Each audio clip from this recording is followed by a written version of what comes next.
My goodness. I did not want to follow that. All right, let me tell you, about 4 weeks ago, I called Roger and I said, I've got Darren coming on stage and here's what we're going to talk about. Do you have a special song that you could bring and sing for us? And he goes, let me think about it, I'll call you back. Calls me back the next day and he goes, I got you. I'm going to write it. He wrote that song just 4 weeks ago for us here this morning. What talent, eh?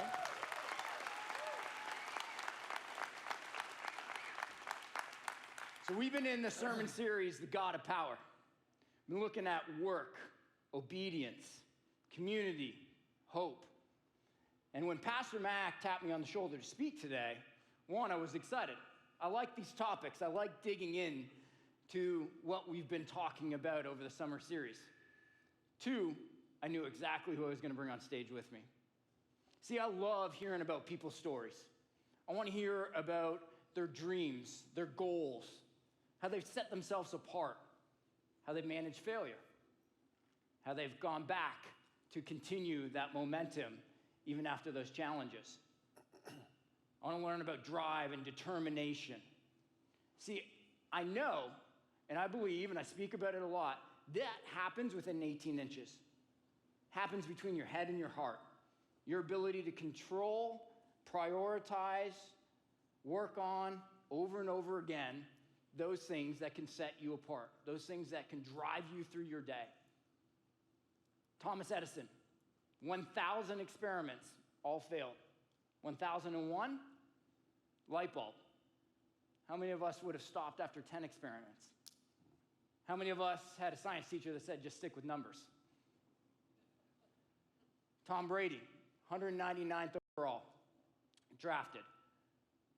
Coaches, scouts, all said, doesn't have the body. It's not quick enough, doesn't have the arm, doesn't see the game the same way. Well, what did he do? He went and figured that out in those 18 inches and said, oh yeah? Let me show you. I think Roger summed it up pretty well. In those 18 inches, though, you got to do what you love. You got to have people who love you to encourage you and to support you through those things. Today, our special guest, I've gotten to know over the last few years through business ventures that we are a part of. He was drafted 37th overall, a 5-time Pro Bowler, 3-time All-Pro, 3-time Super Bowl champion, on the doorstep of the Hall of Fame, I believe. I get to call him a friend, business partner. Welcome to the stage, number 28, Darren Woodson.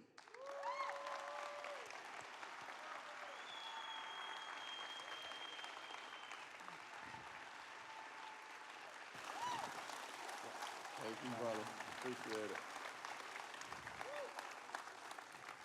I love the abouts and the scouts. And you hear the Canadian accent come out. Oh, my. I love that about Mike. Every time I talk to Mike, I'm always like, oh, say it, about and the scout. I got nothing now. I'm just saying. Yeah, all right. Hey, you put me on edge. All right, I got to start here. This is 30 years in the making. Hear me out. Grade 5, Toronto, Canada, speech competition. I write about the Dallas Cowboys, dominance, determination of the 90s. My buddy, Jeff Ham, writes about the life of a tree. He wins. He wins. I'm just saying, that's 30 awesome. years ago, if I knew you, I would have won that thing. You had a I shot. would have won that thing. Yeah. For sure. For sure. All right, let's start us back at the beginning. Born Phoenix? Yes. Arthur Woodson? My father. Freddie Luke? Yes. Raised by Freddie? Yes. Youngest of 4 siblings. I know it's an interesting beginning that you had. Yeah. Tell us a little bit about Well, that. my beginning again. Well, good morning, everyone. I'll tell you what. I always wanted to sing before you ask that. What's your boy's name? Roger. That they can sing. That's singing. Yes. Like that was so beautiful. So I'm so happy to be here, and thank you for having me. To answer the question, yeah, I was a project kid. My mother raised 4 kids, single mom, lived in Henson Projects. I never really had a father figure. I knew my father, but father wasn't really in my life. And my mom worked 2 jobs. And she had a process, and you and I talked about it earlier, but my mother had a process. She worked 2 jobs, so she had to figure out how to get her babies to school and back, and keep us safe. So the process was every morning we'd start off, we had a little church that was right down the street called Pilgrim's Rest Church. That's where we caught the bus to go to school. After school, it was my sister, who was 7 years older. She would make sure we all got back on the bus. They would drop us back off right there at the church, Pilgrim's Rest. We had an after-school program, and I was the church. I promise you. The church is really small. We used to clean the pews. We used to, in Phoenix, they didn't have grass. They didn't cut the grass, so I used to kick the rocks and the dirt back in place. I used to do all those little things inside the church. Knew the pastor, knew the pastor's family. We were the church. That's where I grew up. So, and my mom's process allowed us, through the relationship with God and through the relationship with the church, that's how she kept us off the street. Love it. Yeah. And to this day, this is my comfort. When I walk in here today, this is home. This is home. I know I haven't met most of you, but you're family. Somewhere down the line, family in Christ. So that's how I was raised as a young man, and that was my foundation from day one. Yep. And so those earlier days, mom, work ethic, like yes. you're seeing, obviously, that being stable in the church. Growing up in the projects, I'm sure, wasn't easy, though. Yeah. And there's probably other things going on. Yeah. Tell us about some of the groups or people that you were engaged with, some of the friends that you had that maybe either on the good side or maybe things that you were trying to stay away from. Yeah, one of the things I never knew I never knew I was poor. I really didn't. I don't think any time I've never really looked at it. People used to, when you look back at it, we were like, man, we didn't have anything. The lights used to go out all the time, right? I used to watch my mom, flip a coin to figure out what bill she was going to pay, right? So, but I never really felt, even at the time, we weren't needing much. Like, we always found ways to overcome, right? I think it's like any other neighborhood, honestly. Yeah. I think the inner city, gets this rap of, it's all of this crime, and there is, but there's crime all over the place. But I saw a lot of those things that, there wasn't a lot of hope. Yeah. Growing up. I didn't have mentors that came back into the inner city that were professionals, true professionals. There was a drug dealer, yeah, and he made a lot of money. You saw that part of it. But there weren't professionals that came back, whether it be, doctors, lawyers, attorneys, athletes. We just didn't have a lot of those come in. So my hope and my foundation, again, was in Christ because I knew what the church was going to bring. But my hero back then was my mom. I mean, she was kind of everything. She showed up, found a way to get us to where we needed to get, practice and all those things. Never played a game. I never played a basketball game, baseball game, football game without seeing my mother in the stands. That's so good. She was that special. Nor my sister, who was 7 years older than me, they used to beat me up on a consistent basis. She's mom number 2. Yeah. But the family ties are what really kept me off the streets. Now, friends, I had a few friends. One of my best friends, and you and I have talked about this before in the past, but one of my best friends, Keith Tucker, he's my best friend, hands down. We went a separate direction. Yeah. And his dad was an influence in your life. His dad was a huge influence over what I did, and was a great family. He had his mother and his father. And one of those families that in the neighborhood that you looked up to because they had the foundation. They had the family structure in place. Mom and dad loved each other. Keith was a great kid, but Keith figured out a way earlier on that he wanted to create his own path, and he wanted quick money. Yeah. And got involved with gangs early on, got in the drug game, and then in the end, our senior year in high school, we kind of just really parted ways. He wanted to go do things, and I just couldn't do it. And my path, again, was sports and school and all. But he ended up shooting and killing someone and doing 26 years in prison. And that, to me, was kind of the culture. There was a lot of that going on. There was a lot of people that were in and out of prison. I had uncles and cousins and all going through that. But that part of my life, that wasn't ever a part of me. Yeah. Like, first of all, I was too afraid of my mom. I'll be honest with you. I was afraid of my mom. I was afraid of my sisters, of what my brothers would do to me. And I wanted more. Like, I'm still in that point right now. I want more in my life. Like, I want to influence people. Yeah. And back then, I wanted to prove people wrong and the system wrong, that I could go get my education at Arizona State. I could get drafted. I could live the dreams that I wanted to live. And I kind of was in that moment. And I don't know if you guys understand. Like, I'm trying to explain this in a way of, I was present in the moment when I was in high school. You understand what I'm saying? I wasn't thinking outside. I was present. I knew what I wanted. And what I wanted was to get out of the circumstances that I was in. And I wanted to bring my family along with me, getting them out of those circumstances as well. So I just knew that that wasn't going behind, sitting in a 6x6 cell. That wasn't my dream.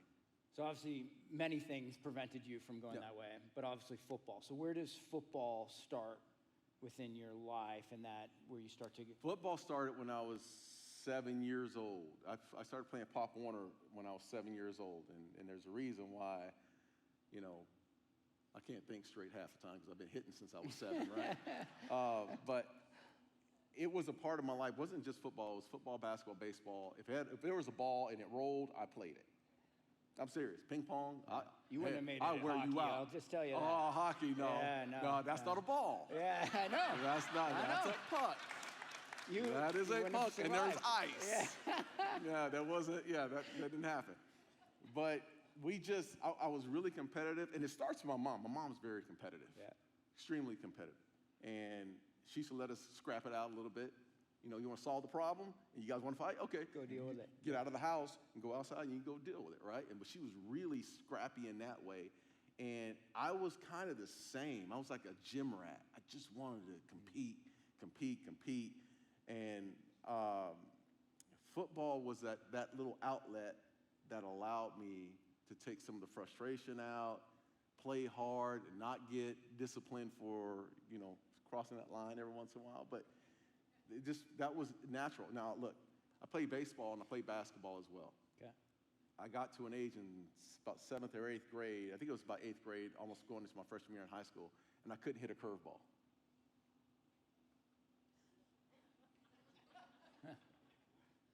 That was it.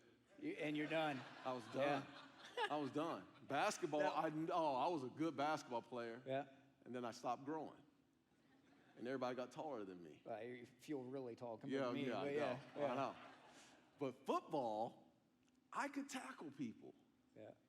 I don't know, it was a gift. Like, God gave me this gift. Get them on the ground. Okay, I figured it out. Yeah. It was just natural. Probably having older siblings. I had older siblings. And they used to, I was the dummy. Yeah. They practiced on me. But I did. I just felt football was the natural part of me. And it would be 114 degrees in Phoenix, Arizona. God bless. Yeah. Phoenix, it is burning hot. But I would have that helmet on, and it was just what I wanted. I didn't care about the heat. That was my comfort zone, being on the football field. Okay, so, there's students in here. We saw earlier, obviously, we know who the real quarterback is. Yeah, I know. That was, wow. That was a great competition. That was impressive. Wait, Westlake won that one? Is that what it was? Yeah. Westlake. Yeah. So many people have those dreams, those goals to set, right? That they want to get to college, scholarship, to the show, whatever sport that may be. What was your focus? What was your discipline as a student, as an athlete, that started to differentiate yourself? You know what? People always say, well, there's no I in team. Yeah, there is. Because it starts with you. Every morning you get up, right? And what's the first thing you have to do? The first thing I've done, what I really realized about myself early on, even when I was a kid, is that I had to eliminate the coward in me. Like there's a coward that lives in us all, right? And I used to wake up every morning, and to this day I still do it the same way. As a kid, I'd wake up every day, and I would do I chatter all the time. You probably see me in the back room. Like I talk. Don't act like I'm the only one that talks to themselves. But I started as a kid, and everyone, my mom and my family, always say, "Who are you talking to?" And I would be talking to myself, and I would convince myself every day that you're going to do this. You're going to, whatever the challenge was on that day, school, sports, whatever it was, I would talk myself into it every single day. And that's what got me over the hump, because I just started to truly believe what I was saying to myself. And I still do. So how I eliminate the coward every day is I tell the coward, no, shut up. This is what we're going to do. This is the goal that's in mind. And I would write down my goals. Like I know people always say, write down the goals. No, I write my entire life. I wish I had a camera back when I was a kid. I'm older now, so we didn't have cell phones back then. But anyway, I used to write down my goals on the bathroom mirror. Love it. Yeah. What I wanted to achieve. And I'd see them every single day. Even today, I carry my phone and I have my core values on my phone. Every day, I see my core values every single day. My wife won't let me write on the mirror anymore. but that's how I was as a kid. And I see everything, and it was a challenge. This is the same challenge that I had on the football field was the same way I attacked everything in life. Yeah. The same challenge. And I am over the top. You know me. I burn a little hot. But that's how I can get over things. I know how to attack that coward that lives in me. And God doesn't bless the coward. I love that. It is true. The first time we met, I remember we were in this meeting room, and I think we both snuck out at the same time for coffee or something like that. We started talking, and I go, you had a career, 13 years with the Cowboys? So you had a career that you could be done. Hang your hat on that and sit on the beach and golf and do whatever you want to do. I won't say your age, but you're 54. You can say it. He looks younger, has more hair. I did a few extra push-ups today, wore a tighter shirt to try to make it. It's hard being around him. But I remember you talking about the things you were doing business-wise, and we're sharing notes, and I'm going, this guy is more driven today. I was like, I wonder what he was back then, but I go, you don't stop. Yeah, I can't stop. It's just going for you. Yeah, and look, I need to stop. I need to slow down. My wife always tells me I need to slow down. But there's so much more that I want to accomplish in my life. Like, I have not even started, but I'm starting to, education is a big role. I think something that's big in my life right now, and has been my entire life. But I took on the challenge of wanting to open up charter schools in the Dallas-Fort Worth area, because I feel like the education system is broken in a lot of ways. And we need to give kids an opportunity, better experiences. And it was one thing, again, going back to what you said, I'd always say these things, but I never took up the challenge. Yeah. And it wasn't one day until, again, looking in the mirror, I looked at myself and said, oh, no, you need to do this. Because the coward has been winning for 20-some years. You don't want to do that. You don't want to face those headwinds. Politically, they're going to come after you. That's the coward talking to me the whole time, right? And there's one day I said, you know what? I'm going to do this. And I'm going to surround myself with people that know how to do this and figure it out. But I'm always looking for that next challenge to keep going, because I know one thing I can't do. If I sit and I'm idle, they always say the idle hands are the devil's workshop, right? I'm not good. I'm not good when I'm idle. I have to be doing something. And how many high schoolers that we have in here today? How many? In here, we have any high schoolers? Going to raise your hand, high schoolers? Don't be afraid. Do we have high schoolers here? Grade schoolers? Yeah. Accept the challenge. Take the challenge. Take the challenge. Whatever the challenge is, go right at it. And don't let anybody tell you that you can't. Accept the challenge, because there's a lot of times that we sit here and these challenges come in front of us and we're like, oh, I don't want to go, I don't want to face it. I don't want to get on that field. I don't want to enter the arena. Get in the arena. I love it. It reminds me of my dad. It's very simple. People can talk the talk or you can walk the walk, right?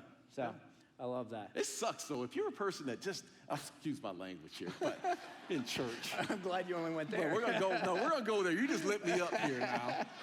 Like, it's hard to watch people talk trash about people that are actually in the battle. It really is. Like, you sit there and you sit in your chair and you're critical of, yesterday who watched the boxing match last night? There was a boxing match. I'm a big boxing fan yesterday. And I'm going to go off here, so excuse me. You warned me. You warned me. All right, I warned you about this, right? I work out every single day. Every single day. And if you work out every day, you know there's times when you're running or you're working out and you're gassed, right? You get so tired you can't get the next set. Or you're doing 3 or 4 or 5 miles or what, and you can't get there, and you're just drenched and you're tired and your body won't take you and your body stops, right? So yesterday I'm watching the fight. And I have 8 or 9 buddies at the house and we're all watching. Of those 9 buddies, 6 of them are way out of shape. No, I'm serious. They're way out of shape, right? And we're watching the boxing match, and these 2 guys are fighting, and it's round 8, and one of the guys is gassed. We're watching it on live TV, and he's tired, and he can't go, he can't go anymore, and the other guy's hitting him and all. And one of my buddies that's way out of shape, has never been in the gym, is sitting there criticizing the guy because he's gassed. And I said, you know what? You've never been in the fight. Yeah, I love it. Yeah. You've never been. So why live life? Why live life and never get in the fight? Why live it and never get in the fight? I love it. You're going to talk about it? Yeah. Well, let's talk about one of the biggest rings you were in. Cowboys in the 90s. That run you had. Yeah. I think a big part of that was, and it was in my grade 5 speech, was the many players that you had. Mm-hmm. The talent, not just on one side of the ball. Coaching staff, Jimmy, Troy, Emmett. I mean, I remember, I think it was Leon they would used to do a Thanksgiving, how many turkeys could he eat? You had talent all around. Yeah, Nate Newton, yeah.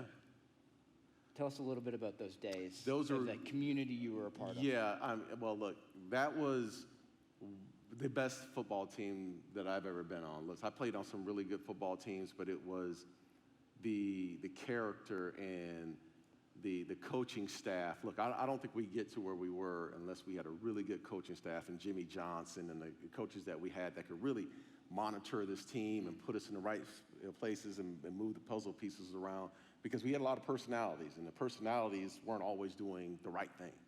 Like, we didn't always do the right thing. But if you put us collectively together and give us a goal and the coaches could manage us, we were pretty good. We were really good.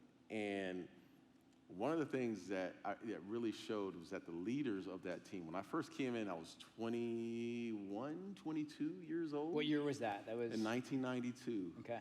So I came in as a young rookie, and the first year we won a Super Bowl. And I was, it was my dream to play in a Super Bowl. Now I'm 21 years old. Imagine yourself 21 years old. First year. You're a first-year kid in the NFL, and here you are in a Super Bowl.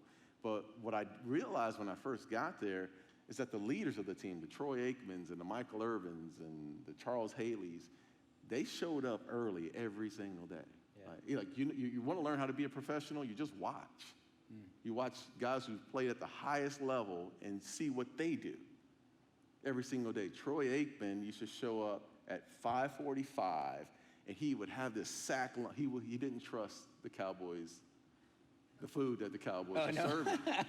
So he'd have a sack lunch every single day, and he'd walk in at 5:40, 5:45, and he was as consistent as they came.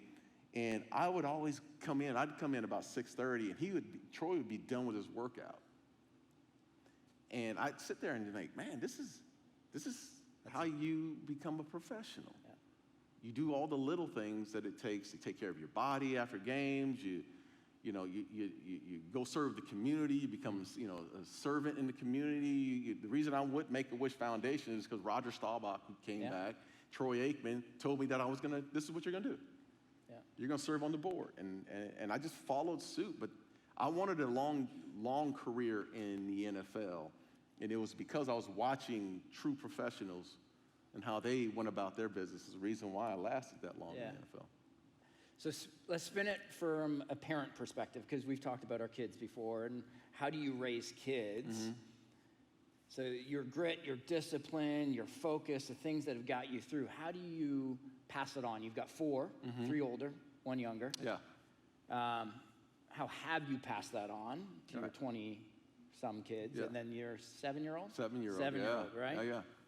So talk about that, because I'm big on my girls. I want them to have that, whatever they do, drive, that determination, that don't talk. I think, well, look, I'm no counselor, and I've made a ton of mistakes with my kids, hands down. I mean, I know I have, and I think the realization that I've come up with is that I am not my kids' friends. I'm not their friend. Yeah. I mean, I am not. The mistakes that I've made is because I was trying to be their friend and enable and coddle at times. And of course, there's times you definitely need to coddle. But I was a big cheerleader. I'll give you an example. I have a son who played baseball for a long time, and I was his biggest fan. I was going to his games, and he's 22 now. I was going to his games, and he was playing USA baseball, and he was all over the country playing, and he'd hit a home run, and I'd cheer him on, but he was struggling in school. And he had all the wherewithal and all the resources to be a really good student. Yeah. And to the point to where he would get a C, and he would celebrate the C. My dad also said D for diploma. I took it a little too seriously. Yeah. And I would celebrate with him, because I was like, geez, at least you got a C and didn't get a D. But I was his biggest fan, and I cheer him on, but I wasn't looking at the little things like, hey, man, maybe you should I was so blinded by the superstardom of him playing baseball that I wasn't helping him manage himself. Well, long story short, baseball pretty much came for an end to him, and he struggled. Yeah. He struggled. And it's a longer story, to take us time to get into, but I realized that I was just being his buddy all this time. And what he needed was a father. Yeah. He needed a father to tell him, hey, maybe we're not playing baseball. You're gonna earn that. And I didn't make him earn it. And that's one of the things I would always tell any parent out there. Don't be their friends, be their parent. Yeah. And our job in life, and Scripture tells us, this is God's baby. Yeah. And my kids are God's babies. My job is just to guide, all right? I got to guide them, but God's got them. God's got them. If they have a foundation in the Lord, our Savior, Jesus Christ, He's got them. Yeah. I just got to manage them. All right, let's talk about that a little bit. Your journey, obviously, Mom set it out of the gate for you, right? Yeah. And how has that journey been? Faith, where you have been in the spotlight, Cowboys, ESPN, 14 years, and so on. What are your daily activities? What puts that faith foundation? Conversations. Pastor Mac just said the way God talks to him. We just had a conversation in the back, and I was like, man, God talks to me the same way. Like, God's like, you're an idiot. Don't do that. That's how my conversations go, right? They're pretty natural conversations, right? For me, it's an everyday with humility on my knees, because I know I can't go, man.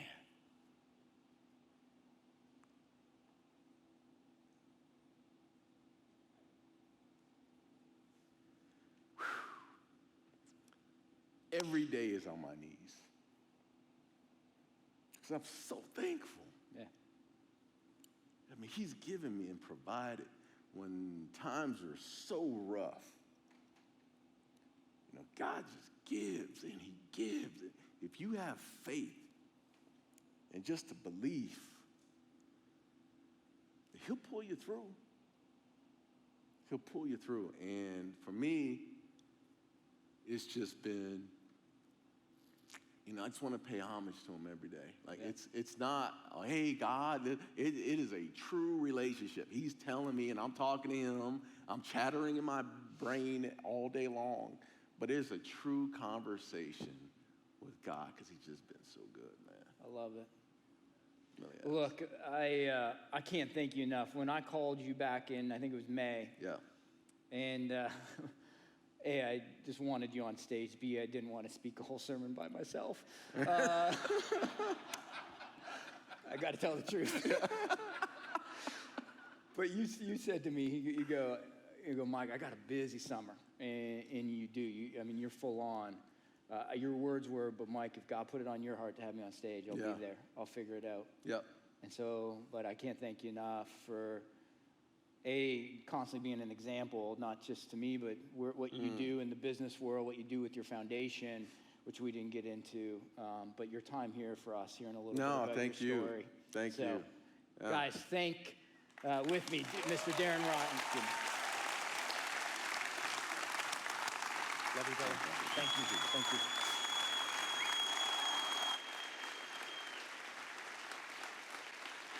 Down here.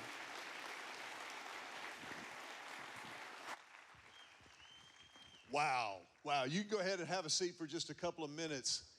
I don't know about you. I am completely blown away when you see somebody who has that kind of talent, that kind of experience, that kind of success, genuinely walking with the Lord and willing and happy to share it in front of people that he doesn't know well, but we're all family with. It means so much, and we are so grateful to Darren for being here, grateful to Mike for setting the whole thing up, and we have a winner for the tickets to a Dallas Cowboys game today.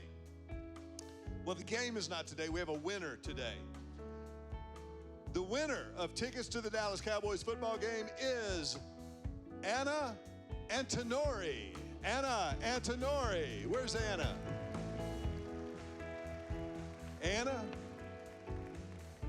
Anna, congratulations. I'm going to have you come down when we dismiss in just a second. Deanne Wilson will be right here at the front. Deanne, if you don't mind, stand up. Deanne's wearing this bright fuchsia top.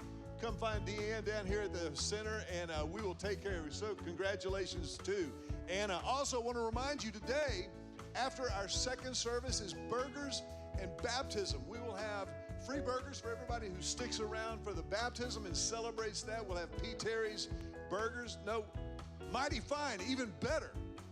Mighty Fine. That is mighty fine. So that'll be after the second service. Also, if you would like to be baptized today, if you'd like to be baptized, we have stuff for you to be baptized spontaneously today after our 11 o'clock service.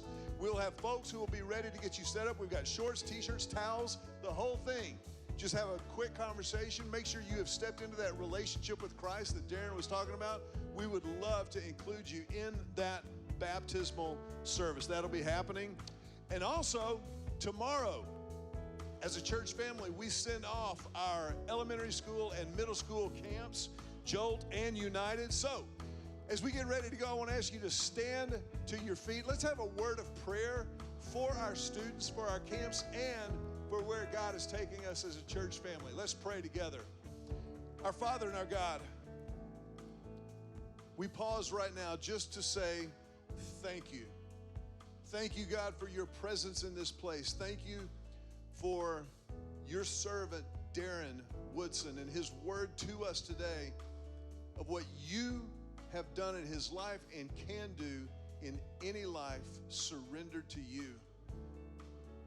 Father, it's our prayer as we go out from here today that you would move, particularly in our camps this week for elementary school and middle school students. God, that you would do what only you can do. Keep them safe, give them traveling mercies, and God, move in the lives of those young people as we partner with you, as we partner with parents to be the church you have called us to be. This is our prayer in the name that is above every name. And everybody said, Have a great week, and God bless you.